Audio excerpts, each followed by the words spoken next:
శుక్లాంబరధరం విష్ణుం శశివర్ణం చతుర్భుజం ప్రసన్నవదనం ధ్యాయేత్ సర్వవిఘ్నోపశాంతయే. సర్వమంగళమాంగళ్యే శివే సర్వార్థ సాధకే శరణ్యే త్రయంబకే దేవి నారాయణే నమోస్తుతే. జ్యోతిషాభిమానులందరికీ నమస్కారం. 2025 మే నెల 18వ తారీఖు ఆదివారం రోజు పూర్వాభాద్ర నక్షత్రం 3వ పాదము ద్వారా మీనరాశి నుండి రాహువు సాయంత్రం 5 గంటల ప్రాంతంలో కుంభరాశిలోనికి ప్రవేశిస్తున్నాడు.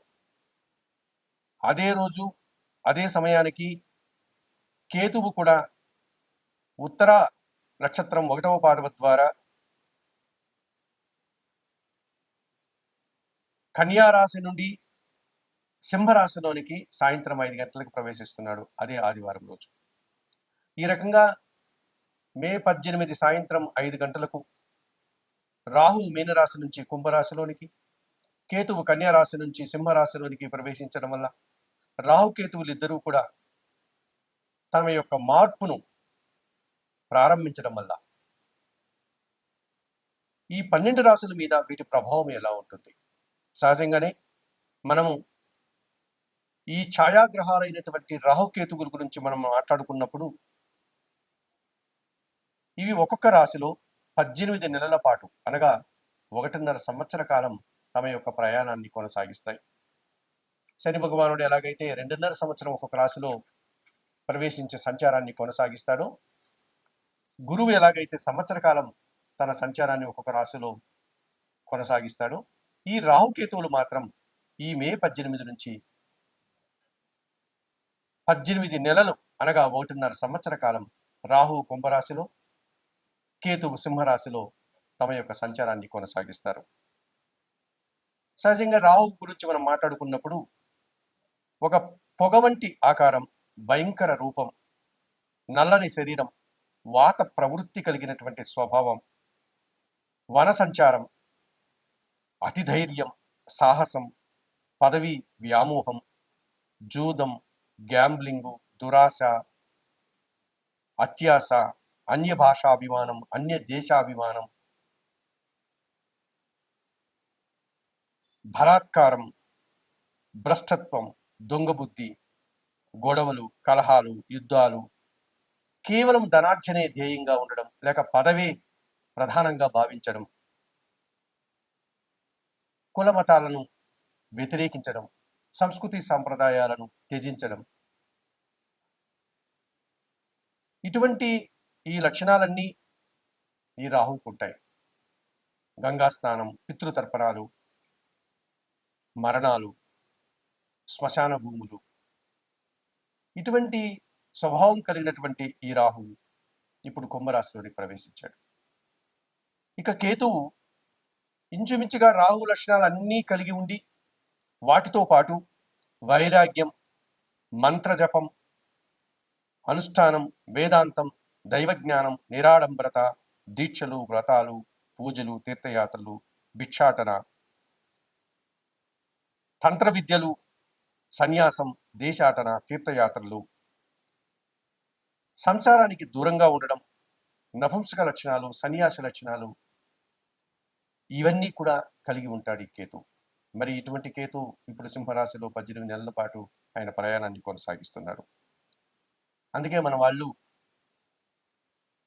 వైదిక సాంప్రదాయాన్ని అనుసరించేటువంటి జ్యోతిష్ శాస్త్రంలో ఒక సర్పాన్ని గన శరీర మధ్యంలో ఖండిస్తే తల సర్పం సగభాగం రాహువు అయితే, తోక సర్పం సగభాగం కేతువు అని చెప్తారు. ఇవన్నీ కూడా ఒక సింబాలిక్గా, ఒక ప్రతీకగా మన పెద్దవాళ్ళు మనకు చెప్పడం జరిగింది. అటువంటి ఈ రాహుకేతువులు ఇప్పుడు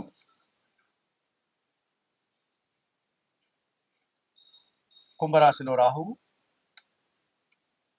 సింహరాశిలో కేతువు సంచారం కొనసాగుతోంది. మరి 12 రాశుల మీద వీటి ప్రభావం ఎలా ఉంటుంది? ఈ రాహుకేతువుల యొక్క ప్రభావం 12 రాశుల మీద ఎలా ఉంటుంది? మకర రాశి వారు ఈ మకర రాశి వారికి 2025 మే 18వ తారీఖు సాయంత్రం 5 గంటలకు రాహుకేతువులు మారుతున్నారు. 2025 మే 18 సాయంత్రం 5 గంటలకు ఆదివారం రోజున రాహు మీనరాశి నుంచి కుంభరాశిలోకి ప్రవేశించి 1.5 సంవత్సర కాలం అక్కడే ఆయన ప్రయాణాన్ని కొనసాగిస్తాడు. అలాగే 2025 మే 18 ఆదివారం సాయంత్రం 5 గంటలకు కన్యారాశిలో ఉన్నటువంటి కేతు సింహరాశిలోనికి ప్రవేశించి 1.5 సంవత్సర కాలం పాటు సింహరాశిలోనే ప్రయాణాన్ని కొనసాగిస్తాడు. ఇటువంటి రాహుకేతువుల మార్పు సంచారం వల్ల మకర రాశి వారికి ఎటువంటి ఫలితాలు రావడానికి అవకాశం ఉంటుంది? సహజంగా మకర రాశి వారికి ద్వితీయ భావంలో రాహు సంచారం కొనసాగుతోంది కుంభరాశిలో. అలాగే అష్టమ భావంలో సింహరాశిలో కేతు సంచారం కొనసాగుతోంది. ఇది కాలసర్పదోషం. మకర రాశి వారికి ద్వితీయ భావంలో రాహు సంచారం కొనసాగించడం వల్ల మీ మాటల వల్ల ఎదుటివారు అపార్థాలు చేసుకోవడం, అభిప్రాయ భేదాలు రావడం, తద్వారా మనస్పర్ధలు వచ్చేటువంటి వాతావరణం కనిపిస్తుంది. స్నేహ బాంధవ్యాలు చెడిపోయేటువంటి వాతావరణం కనిపిస్తుంది. కుటుంబంలో దుబారా ఖర్చులు, దుబారా ఆలోచనలు, కుటుంబ సభ్యుల్ని సంతృప్తిపరచలేనటువంటి నిస్సహాయత, అధిక ఖర్చులు, అధిక శ్రమ, అధిక సమయం వృధా చేసేటువంటి వాతావరణం కనిపిస్తుంది. స్థిరాస్తుల విషయంలో అనవసరంగా ఖర్చులు చేయడం, ఆ రకంగా మీరు వృధా ప్రయాసను, శ్రమను ఎదుర్కోవాల్సి ఉంటుంది. కుటుంబ పరంగా, వ్యాపార పరంగా, విదేశీ వ్యవహారాల పరంగా మీరు అనేక సమస్యలను కొని తెచ్చుకునే వారు అవుతారు ద్వితీయ భావంలో రాహు సంచారం వల్ల.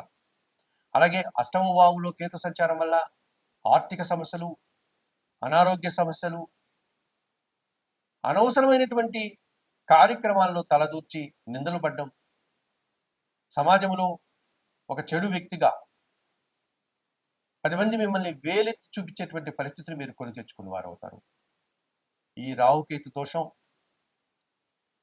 మీరు ఇంట్లో ప్రశాంతంగా కూర్చున్నా కానీ ఇంటి నుంచి బయటికి లాగి మిమ్మల్ని వీధిలోకి పడవేసే విధంగా మిమ్మల్ని ఇబ్బందులు పెట్టే పరిస్థితి కనిపిస్తుంది. ఈ రాహుకేతు దోషం నుంచి బయటపడాలంటే ఈ మకర రాశి వారు తప్పనిసరిగా తిరుపతి పుణ్యక్షేత్రానికి అతి సమీపంలో ఉన్నటువంటి శ్రీకాళహస్తీశ్వర ఆలయానికి వెళ్ళి అక్కడ ఉన్నటువంటి పవిత్ర వాయులింగేశ్వర క్షేత్రంలోని శ్రీకాళహస్తీశ్వరుణ్ణి అనగా పరమశివుణ్ణి, జ్ఞానప్రసూన్న అమ్మవారిని అనగా పార్వతీదేవిని దర్శించి నమస్కరించుకోండి. ఆలయంలో అందుబాటులో ఉన్నటువంటి ఈ రాహు కేతు పూజను నిర్వర్తించి ఈ దోషం నుంచి బయటపడేటువంటి ప్రయత్నం చేయండి. అంత దూరం వెళ్ళలేని వారు, అంత శక్తి సామర్థ్యాలు లేని వారు నిత్యం దుర్గా ఆరాధన చేయండి, శ్రీ సూక్తం చదువుకోండి, శ్రీదేవి ఖడ్గమాల స్తోత్రం చదువుకోండి, ఎర్రటి పూలమాలను దుర్గాదేవికి సమర్పించండి, ఎర్రటి దానిమ్మ పండ్ల గింజను అమ్మవారికి నైవేద్యంగా సమర్పించండి.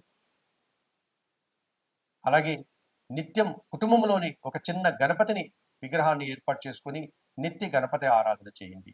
గణపతి స్వామికి ధూప దీప నైవేద్యాలతో పూజించండి, గరికమాలను సమర్పించండి, ఆయనకు మీ చేతనైనంత వరకు నైవేద్య సమర్పణ చేయండి. అలాగే కొన్ని ఉలవలను బాగా ఉడికించి బెల్లం పొడితో కలిపి ఆవులకు ఆహారంగా అందించండి. ఈ రకంగా చేయడం వల్ల కూడా మీరు ఈ కాలసర్ప దోషం నుంచి బయటపడడానికి అవకాశం ఉంటుంది మకర రాశి వారు.